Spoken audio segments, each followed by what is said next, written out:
What do you get when you mix a TS10 tubescreamer with an Apple Mac Mini? Well, that's a bit of a weird one, but you get this. This is the Harby Wasabi, which is always going to be fun to say. I saw this pedal first on Instagram. I was scrolling through, as I probably do too much, and actually scrolled past this pedal. And I did a little bit of a double take, scrolled back up, and I was like, that's not a real pedal, that's fake. It's gotta be fake because I've never seen anything like this. But it's here, it's definitely real, and it sounds superb.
Company ran by Joe Harby, who's been making pedals for some time, but this and a couple of other pedals in the same chassis kind of symbolizes a rebrand, a relaunch of Harby pedals, with the aim of redefining what we expect pedals to look like quite clearly. In history, there are a few key moments that signify what the next chapter of pedals will look like, all the way back to the Boss Compact stuff and MXR enclosures. You know, those are still designs and looks and aesthetics that are still relevant today. And I think maybe that this design from Harby is the next chapter. If you're enjoying this video so far, please go down and hit that like button and subscribe. That would be really awesome. Helps me out a lot.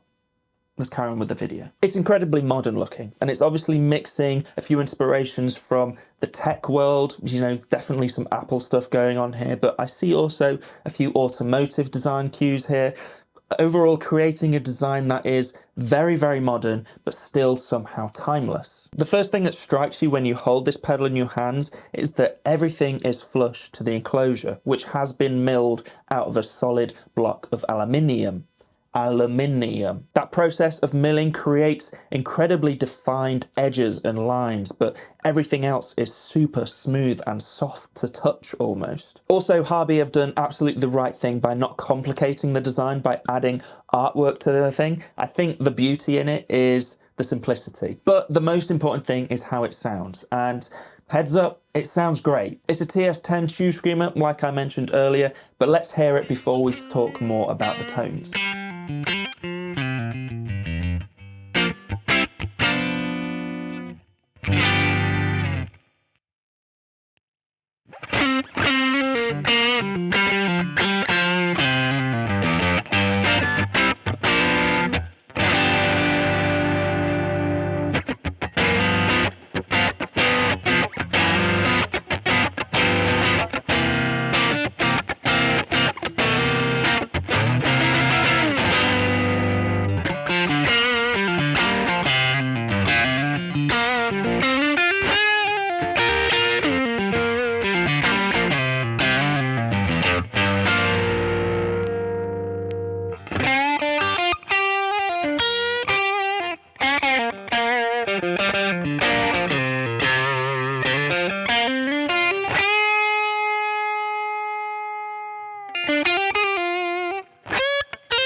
The Wasabi is a high-end and accurate recreation of that famous green overdrive, the TS10 tube screamer. Now originally the TS10 was actually a little bit of an outlier in the screamer family compared to the TS9 and the 808. But the TS10 has had a massive jump in popularity and exposure due to a certain John Mayer. Yes, the TS10 is Mayer's tube screamer of choice, and to me personally, it has the most distinct sound out of all of the screamers. I personally cannot tell a difference between a TS9 and a TS808, but I can tell a difference between a TS10. It definitely sounds different to me. Firstly, it has more bass, or at least a less drastic bass roll off, giving the TS10 a more fuller frequency sound. Secondly, as well, which maybe is the most distinct difference, is it has a more pronounced mid-range, giving the TS10 a more chewy, honky, even vocal-like quality. And finally, for me, the TS10 is much more compressed than a TS9 or 808.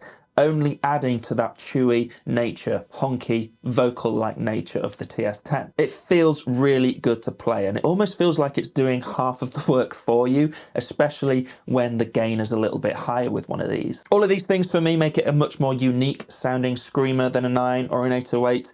And for me also sounds a little better running into a clean or edge of breakup amplifier. What I'm trying to say is that this isn't the screamer for you if you're wanting to tighten up a high gain amp. But it is still undeniably tube screamer with that asymmetrical clipping that makes it great for cutting through a mix and lead work. And as I said, the Harby Wasabi is a high-end recreation of that circuit. It sounds excellent, using a load of genuine Japanese and NOS components, as well as the same JRC 4558 op amp that was in the original. I can just tell that this pedal circuit is really well made inside of here and really clean, because the sound that comes out the other end is just lovely. It's hi-fi, but still with that vintage character.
The TS10 is my personal favourite from the whole of the Screamer family, and the Harby Wasabi is really exciting for a number of reasons, I think. Is this what pedals are going to look like in the future? No, actually, this is what pedals look like right now, and it's awesome.